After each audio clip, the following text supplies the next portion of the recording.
The opinions expressed on this program represent the viewpoints of individual authors or contributors and do not necessarily reflect those of Troy University.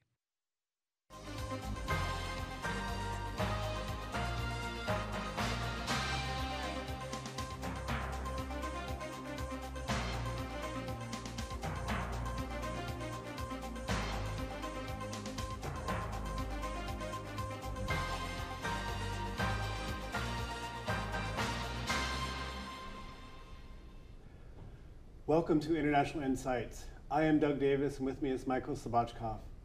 On this episode, it is a great pleasure to welcome Ambassador Paul Jones. Ambassador Jones joined the Foreign Service in 1987 and became an ambassador to Malaysia after decades of service, and then he served as ambassador to Poland, and most recently, he was a Chargé d'Affaires in Pakistan. Ambassador Jones, welcome to the show from Washington. Hey, I am delighted to be here, Professor Doug and Professor Michael. It's good to see you again. It's wonderful to see you. Ambassador Jones, I really appreciate you meeting with us, and you made a trip to Alabama not so long ago before the election, and now we just had a big election, and Donald Trump will again be President of the United States starting in January. That makes me want to ask you, how would you evaluate the Biden presidency, and what do you think of Biden's foreign policy in general over the last 4 years? Yeah, thank you for the question to start, and it's an appropriate time to sort of look back over that whole presidency. Historic moment coming out of COVID, inheritance of the Trump administration's policies that changed dramatically our relationship with China and some other aspects in the Middle East. I would give the Biden administration a pretty good grade on policy. I don't know what a good grade is like at Troy University, but let's say maybe B+.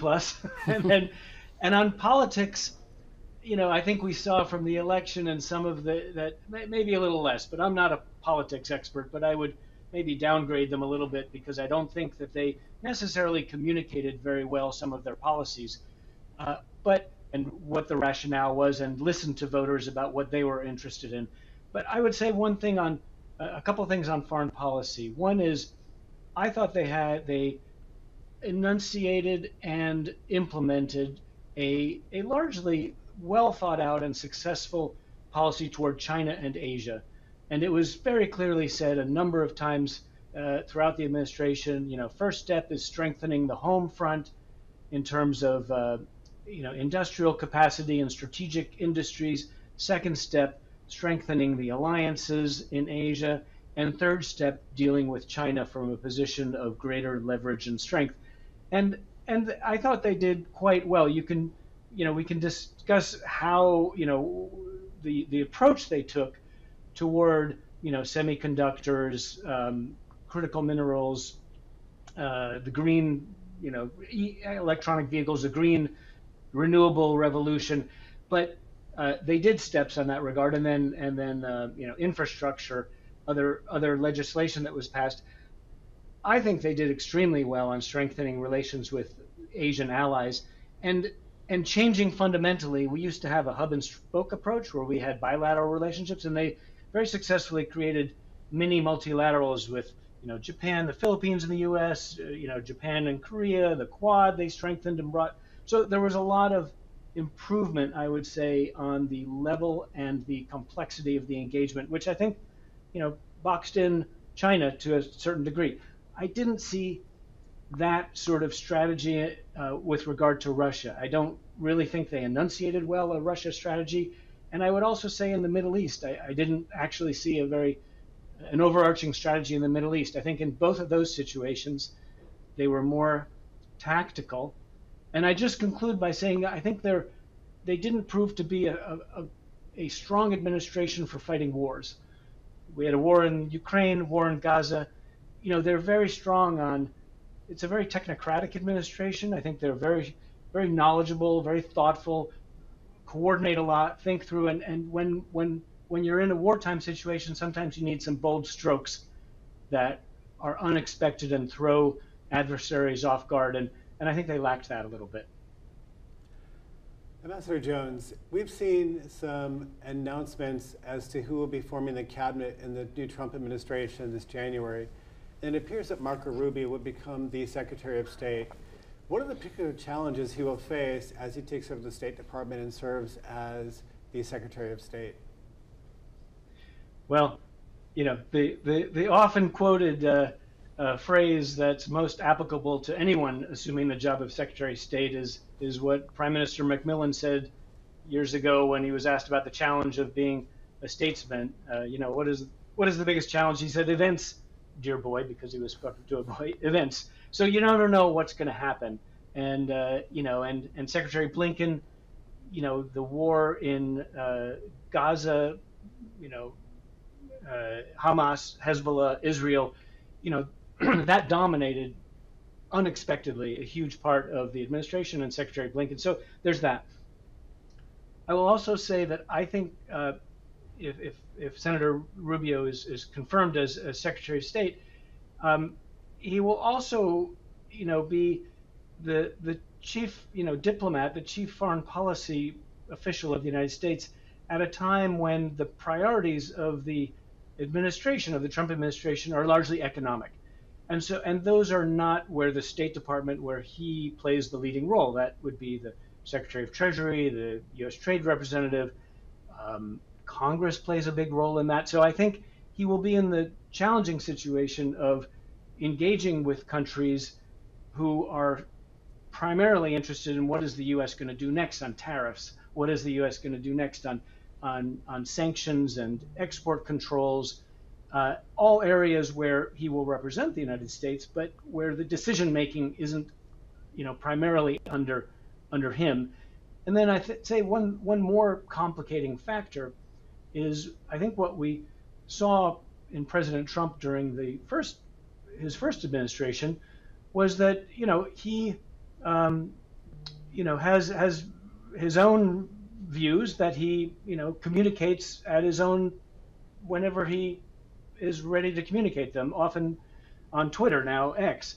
So as ambassador overseas, you know, first thing I did in the morning was check Twitter, as it was called at the time, and multiple times in the day, because you got to know what is the president, where is the president, what is he saying, what questions is that going to raise. And when you're off negotiating as the Secretary of State, that can be a challenge because you leave with one set of instructions. And it is, you know, it happens under any presidency that the president may communicate a change or a new aspect to consider. But, you know, usually that's done quietly. With President Trump, he does, you know, he's the same in public as in private, and he communicates that publicly. And I think we saw that to some detriment during the negotiations on that his administration was conducting on trying to end the war in Afghanistan, where, you know, negotiators were out there and he communicated things that you know, undermined the positions they were trying to, you know, achieve. Fantastic. Ambassador Jones, I know that when Biden was first elected, he said our allies can breathe easy. He would usher in an era of really supporting our allies and making allies paramount. What does it mean for America's position in the world with Trump's election? I know several of our allies in Europe are very concerned. What does it mean for our position in the world? Well, first I would take a step back and say the position of the United States in the world has been changing, you know, for some years now, and I would even stretch back 2 decades to after the U.S. invasion of Iraq, after the global financial crisis, after the United States pulled out of the Trans-Pacific Partnership. I think those 3 events were, you know, perceived in much of the rest of the world as a United States that is unpredictable, less predictable, I'd say, and more self-interested than the global leader willing to take costs in order to ensure global stability and openness to trade and investment around the world. So some of these trends are already happening.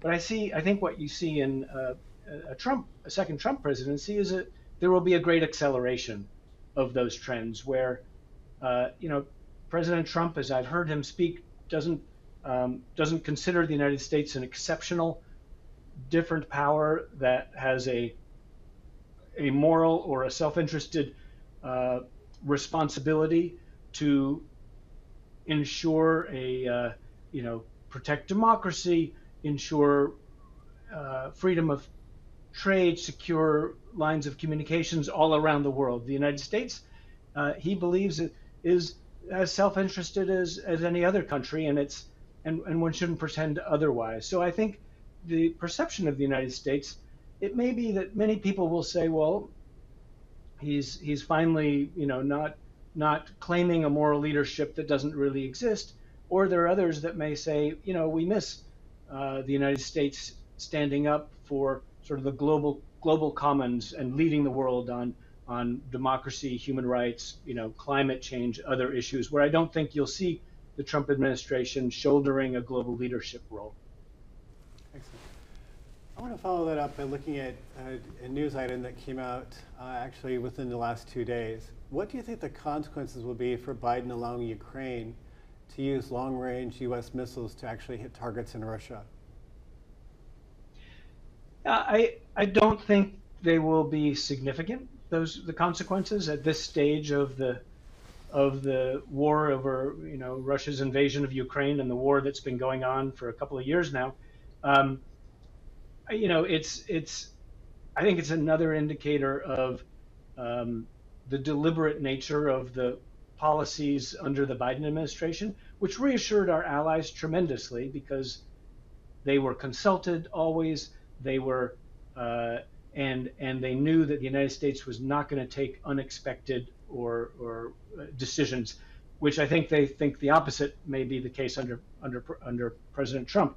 But I think with I think it reflects, as some administrations have been, officials have backgrounded the media, that Russia has escalated the conflict by bringing North Koreans in, and it is understandable and appropriate for the United States then to loosen some restrictions on these long-range weapons. I think it'll help the Ukrainians. It'll inhibit some of Russia's efforts to regain control of Kursk, the region where Ukraine obtained, but I don't think it's a strategic game changer in the conflict.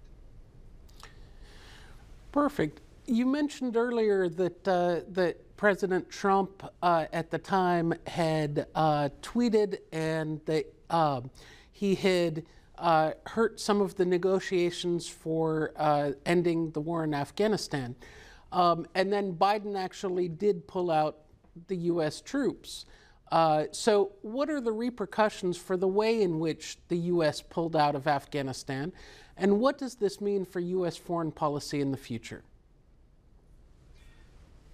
Well, yeah, first, one step back. I think, a lot of people in the United States and in our allies, claimed surprise that Biden actually took the decision to pull U.S. forces out. I don't find that convincing.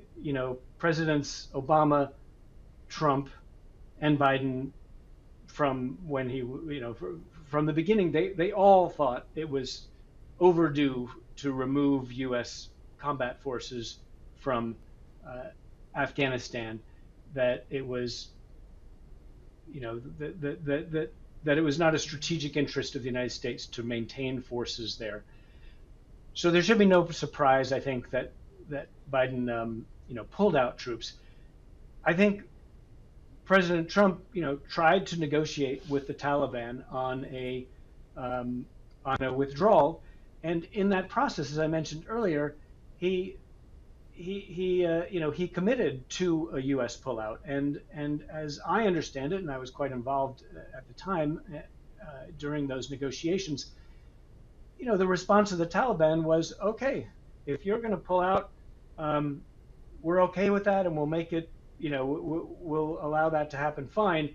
But if you don't, if you decide to stay, we're going to turn our guns back on you, because mostly they were fighting the Afghans at that time, not the United States. And President Biden came in. It was a May deadline. He got advice not to pull out at that time, stayed a little longer. But the ability of the United States to stay and the strategic interest of the United States to stay once those conditions have been set, I don't think existed anymore. The actual way it was handled was terrible, and that is fully on the Biden administration, and and there are plenty of studies going on still about what happened and why. But I think, unfortunately, that did send some signals, probably played into President Putin's calculations on Ukraine, that the United States, it sort of reaffirmed, I think, for Putin and probably President Xi of China, that the United States is, a little less interested in engaging in the world, in decline, less capable, and as I say, may have factored into Putin's, rather rash decision to try to take all of Ukraine in an invasion in 2022. So it was, a terrible result, I think, for the United States and its reputation in the world, but it had sort of long-term roots. How important is Pakistan to the U.S. foreign policy in Asia? And do you think it is likely that Pakistan and India will have a serious conflict in the future?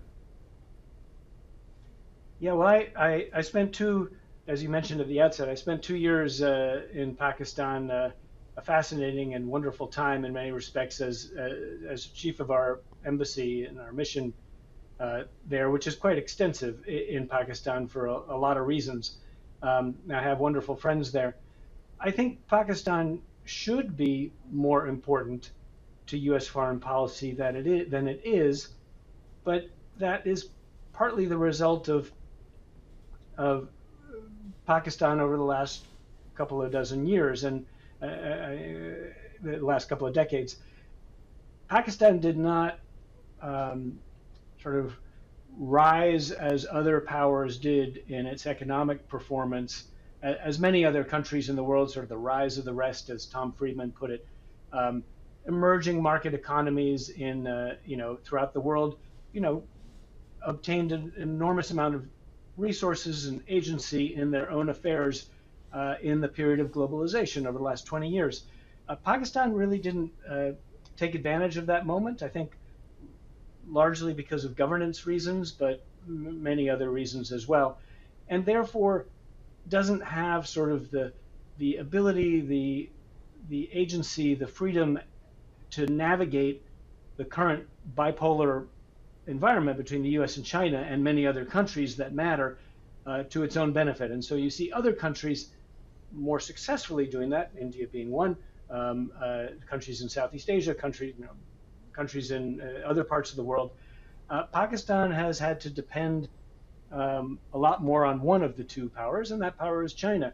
And that doesn't mean that Pakistan isn't very interested in the U.S. relationship. We did a lot during my time on business ties, but the business environment is difficult there. So I think Pakistan, it's going to become the largest, most populous Muslim country in the world. Its population growth will exceed Indonesia, which is the current largest. It has nuclear weapons. It occupies a very strategic location, but it hasn't. It doesn't play the role that I think it ought to play.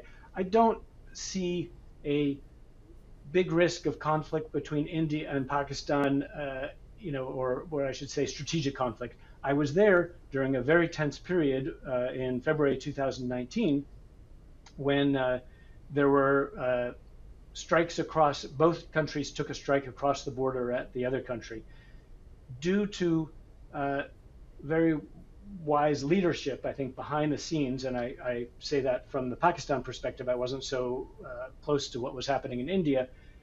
There was a real effort to avoid escalation, to not lose face, but to avoid escalation, and that turned out to be the order of the day. I don't think the strategic environment favors a conflict either. I don't think either China or the United States wants those countries to, go to war or have a conflict between them. So I don't see a big risk. As I say, Pakistan by rights ought to play a more prominent role in U.S. foreign policy than it currently does. President Trump has stated that he can solve the Ukraine crisis. If you were advising him currently, what would your advice be to him regarding how to go about solving the crisis, and what should he be wary of?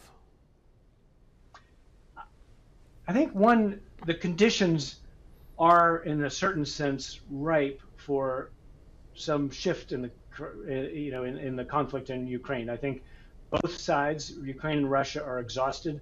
They are not done fighting. I don't think there's negotiation space where they're going to agree on final resolution. So I would advise President Trump to try for a temporary measure, a ceasefire of some sort, something just to stop the fighting, and let both go back to their corners, and see if over time we can reach a more durable peace settlement. I don't think forcing what would be portrayed as a permanent settlement would be helpful or productive, and frankly, I don't think that Ukraine will be safe as long as Putin is alive, which I think is going to be as long as he's in power, because I think he fundamentally believes that Ukraine is part of Russia, as he's spoken about before, and should return that way. Ukrainians, by vast majorities, don't agree and are willing to fight. I think the most important thing for Ukraine is to become economically integrated with the EU and to improve its business climate, which can only probably really happen if there's some reduction or localization of the fighting. Excellent. Poland has been a steadfast American ally in Eastern Europe.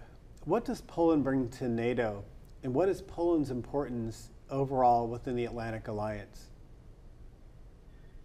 I think Poland's role in Europe, the Atlantic Alliance, the transatlantic relations,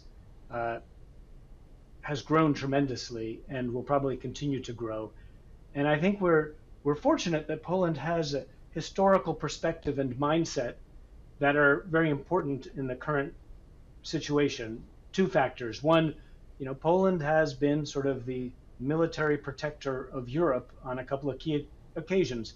You can go back to 1683 when it sent an army to Vienna to defend against a Muslim invasion. You can go back to 1919, 1920, when just after the country of Poland was reestablished, they miraculously defended and defeated a new Soviet army incursion that was aiming to get to Germany to turn Europe Bolshevik. So it's very much in the mindset of Poland. They also have the experience not wholly dissimilar to what Ukraine has been experiencing, and that was when they lost their country for 123 years due to slicing and dicing and eventual invasion by the monarchies at the time, and then later by Hitler and Stalin. So Poland's mindset, it's now spending, estimated to spend, I think, almost 5% next year of its GDP on military, on defense equipment, and on its military, which will make it number one in the NATO alliance. Its economy is growing, picking up pretty well. So I think we have to get out of the mindset of sort of the Cold War Quad, and that was an unfortunate meeting that President Biden had with the leaders of Germany, France, and the UK to speak about Ukraine, without one including Ukraine ideally, but also including Poland as the power that is most relevant perhaps to the conflict in Ukraine.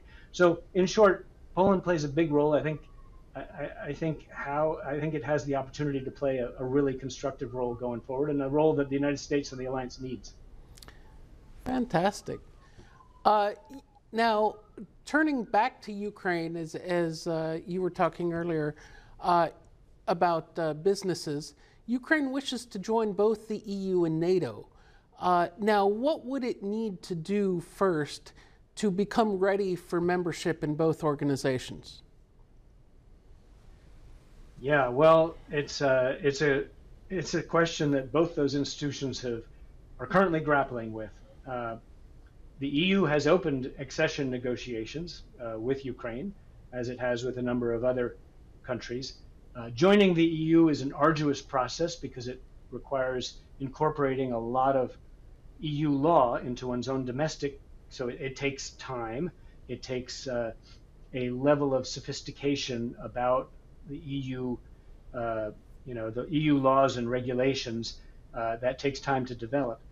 And it also, joining the EU is fundamentally based on the strength of democratic institutions, which are in relatively early stages in Ukraine, and are in some sense impeded by fighting a war. Right? Martial law is is currently deployed in Ukraine, and that's a very difficult situation in which to demonstrate that your democratic institutions, your rule of law, your anti-corruption measures are all functioning normally, and the EU can have confidence in the long term that will prevail. Getting into NATO is also rather difficult while fighting a war, and the former Secretary General of NATO sort of said that Ukraine should enter as soon as the fighting finishes. There are also requirements for entering NATO that include democratic institutions and anti-corruption that allies look at, because ultimately it's a political decision. Are allies willing to consider an attack on Ukraine equivalent to attack on themselves, and to react appropriately, which is the Article 5 of NATO, of the NATO agreement. And then finally, it's tricky to enter the EU before entering NATO. It's been the reverse normally. First, you get a security guarantee, and that can bring in the investment and the confidence in the economy that allows all the EU accession requirements to be met. So really difficult, uncharted territory. Ultimately, Ukraine, or at least a large chunk of Ukraine, if there's some temporary agreement that not all of Ukraine will be under Ukraine's sovereignty for a period of time, for stability and prosperity, they do need to enter. It does need to enter the EU and NATO, but there's a lot of obstacles. Excellent. Ambassador Jones, this has been an amazing experience. We've very much enjoyed your thoughts and your time, and it was, again, I want to say personally that it was a great honor to be able to spend this time with you. Thank you for being on the show. Thank you so much. Well, thank you, and please say hello to all your wonderful students. I so much enjoyed meeting and speaking with them when I was there, as well as the wonderful students at Montgomery Catholic High School. So anyway, look forward to another visit to Alabama before long, and great speaking with you both. Perfect. Thank you so much.